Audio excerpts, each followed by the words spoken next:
শোনো, যত জ্বালা হয়েছে চাকুরে গে বা ব্যবসায়ী বা বিদেশি, কীরকম মনে করো যে তুমি একটা জিনিস কিনে তারে গিফট করছো বা দেছো, সে কবে কি যে অল্লাহ কি দিছে, এটি দানের কাপড় দিছে, এ ভালো না, এ খারাপ।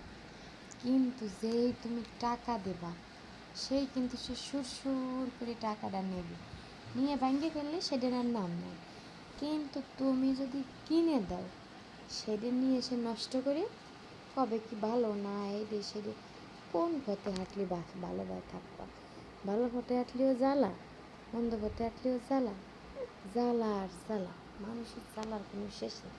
বুঝতে পারছি?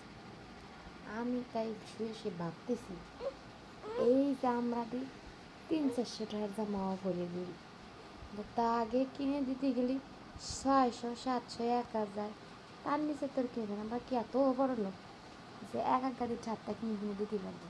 এরা তো বোঝে না, এরা ভাবে কি যেন কত টাকার থেকে কিনে দিলে ভালো হবে।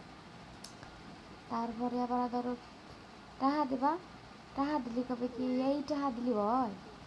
এই টাকায় তো কিছু পাওয়া যায় না, এই টাকা দিয়ে একটা জিনিস কেমনে কেনে, আর কয়টা টাকা দিলে ভালো হতো।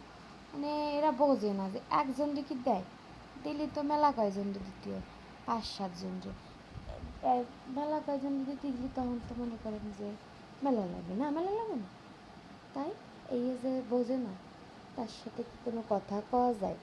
তাই কি অবস্থা দেশের, আত্মীয় স্বজনকে মন পাওয়া বড় দুষ্কর, এর চেয়ে বড় দুষ্কর কিছু আমার মনে হয় না।